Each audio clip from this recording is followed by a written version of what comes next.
Hi అండి, welcome to our channel.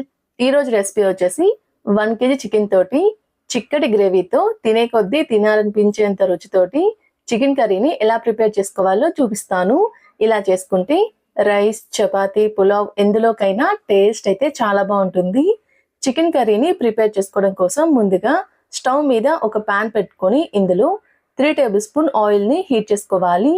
Oil heat అయిన తర్వాత 1 టేబుల్ స్పూన్ జీలకర్ర, ఒక బిర్యానీ ఆకు, ఇందులోనే సన్నగా తరిగిన ఉల్లిపాయ ముక్కలు, అలానే 3 పచ్చిమిర్చిని తుంచి వేసుకుంటున్నాను. ఇలా వేసుకొని మనం వేసుకున్న ఉల్లిపాయ ముక్కలు లైట్ గోల్డెన్ కలర్ వచ్చేంత వరకు కలుపుతూ మీడియం ఫ్లేమ్ మీద ఫ్రై చేసుకోవాలి. ఇలా కలుపుతూ మీడియం ఫ్లేమ్ మీద ఉల్లిపాయ ముక్కలు లైట్ గోల్డెన్ కలర్ వచ్చేంత వరకు ఫ్రై చేసుకోవాలి. ఇలా ఫ్రై అయిన తర్వాత ఇప్పుడు ఇందులో ఫ్రెష్గా రుబ్బుకున్న అల్లం వెల్లుల్లి పేస్ట్ని 1.5 టేబుల్ స్పూన్ వరకు అయితే వేసుకుంటున్నాను. ఇక్కడ మనం తీసుకున్న 1 kg చికెన్కి 1.5 టేబుల్ స్పూన్ అల్లం వెల్లుల్లి పేస్ట్ అయితే సరిపోతుంది. ఇలా వేసుకొని అల్లం వెల్లుల్లి పేస్ట్లో ఉన్న పచ్చివాసన పోయేంత వరకు కలుపుతూ ఫ్రై చేసుకోవాలి. పచ్చివాసన పోయేంత వరకు కలుపుతూ ఫ్రై చేసుకున్న తర్వాత ఇప్పుడు ఇందులో 2 మీడియం సైజ్ టమాటాలని సన్నగా తరిగి వేసుకుంటున్నాను. ఇలా వేసుకొని టమాటా ముక్కలు బాగా మెత్తగా మగ్గేంత వరకు కలుపుతూ ఫ్రై చేసుకోవాలి. ఇలా కలుపుతూ మీడియం టు హై ఫ్లేమ్ మీద టమాటా ముక్కలు బాగా మెత్తగా మగ్గేంత వరకు ఫ్రై చేసుకున్న తర్వాత ఇందులో 1 kg చికెన్ని శుభ్రంగా కడిగి అయితే వేసుకుంటున్నాను.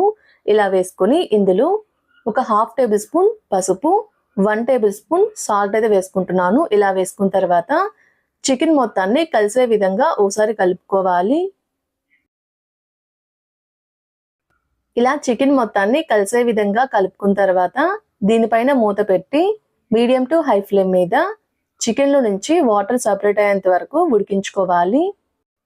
4-5 నిమిషాల పాటు మీడియం టు హై ఫ్లేమ్ మీద ఉడికించుకుంటే చికెన్ నుంచి వాటర్ అయితే సపరేట్ అవుతుందండి. ఇలా ఉడికించుకున్న తర్వాత ఇప్పుడు చికెన్లో ఉన్న వాటర్ మొత్తం ఇంకిపోయి ఆయిల్ సపరేట్ అయ్యేంత వరకు హై ఫ్లేమ్ మీద ఫ్రై చేసుకోవాలి.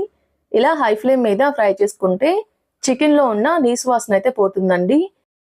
ఇలా వాటర్ మొత్తం ఇంకిపోయి ఆయిల్ సపరేట్ అయ్యేంత వరకు ఫ్రై చేసుకున్న తర్వాత ఇప్పుడు ఇందులో 1.5 టేబుల్ స్పూన్ కారం అయితే వేసుకుంటున్నాను. ఇలా వేసుకొని ఇందులోని 1 టేబుల్ స్పూన్ ధనియాల పౌడర్, ఒక 1/2 టేబుల్ స్పూన్ జీలకర్ర powder, 1 table spoon garam masala అయితే వేసుకుంటున్నాను. ఇలా వేసుకొని మనం వేసుకున్న మసాలా మొత్తం చికెన్కి పట్టే విధంగా కలుపుకోవాలి. ఆల్రెడీ మనము చికెన్లో సాల్ట్, పసుపు వేసుకున్నాం కాబట్టి ఇక్కడైతే నేను సాల్ట్ అయితే వేసుకోవట్లేదు. చికెన్లో మీరు సాల్ట్ చూసి సరిపోకపోతే వేసుకోవచ్చు. ఇలా మనం వేసుకున్న మసాలా మొత్తం చికెన్ ముక్కలకి పట్టే విధంగా కలుపుకున్న తర్వాత ఇందులో 1 గ్లాస్ వాటర్ అయితే పోసుకుంటున్నాను. ఇలా వాటర్ పోసుకొని చికెన్ మొత్తాన్ని కలిసే విధంగా ఒకసారి కలుపుకోవాలి. ఇలా చికెన్ మొత్తాన్ని కలిసే విధంగా కలుపుకున్న తర్వాత దీనిపైన మూత పెట్టి మీడియం టు హై ఫ్లేమ్ మీద చికెన్ బాగా మెత్తగా ఉడికి ఆయిల్ సపరేట్ అయ్యేంత వరకు మధ్య మధ్యలో కలుపుతూ ఉడికించుకోవాలి. ఇలా చికెన్ బాగా మెత్తగా ఉడికేంత వరకు ఉడికించుకున్న తర్వాత ఇప్పుడు ఇందులో సన్నగా తరిగిన కొత్తిమీర అయితే వేసుకుంటున్నాను. ఇలా వేసుకొని చికెన్ మొత్తాన్ని ఒకసారి కలిసే విధంగా కలుపుకోవాలి.